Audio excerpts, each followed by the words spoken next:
Hey everybody, Master Shill here with a 7-figure mindset series, and today we're talking about power of persistence. Now the definition of persistence is firm or obstinate continuance in a course of action in spite of difficulty or opposition. Now I'll tell you, your biggest opposition typically is not going to come from your customers. Your biggest opposition is going to come from your friends.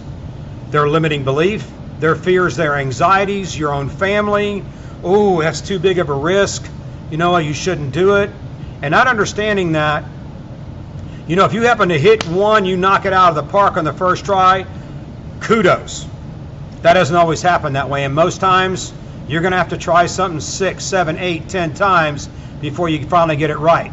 You have to constantly pivot, and that's what we do in a business all the time, is we're constantly honing the systems and processes to get it down to where it runs like a well-oiled machine.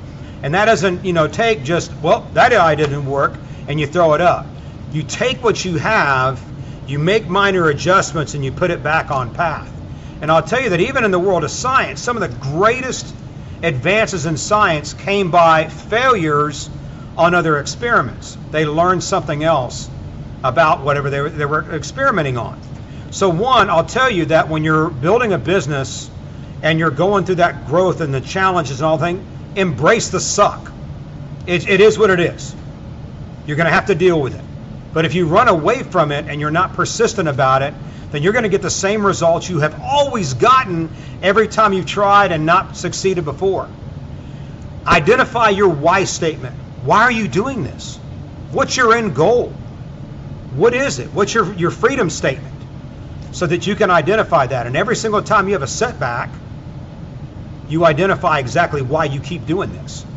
But every time you have a win, and we talked about this in the last video that I recorded, you have to keep a success journal. So you're focusing on the wins, not the losses. I remember one time somebody asked Thomas Edison, you've failed to make a light bulb, I don't know what, 1,000 times, 10,000 times, whatever the story was. And he said, I didn't fail. I can tell you there's 10,000 ways on how not to make a light bulb, but it was his mindset and his persistence that led him into that situation. If I remember the story, I think that when he submitted the patent, somebody had tried to submit a patent within hours of his, and had he not been persistent, somebody else would have been famous for the incandescent light bulb. You need to also lean into your mastermind.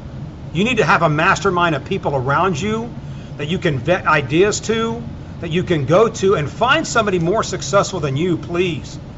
Don't try to, have a mastermind of people that are equal to you.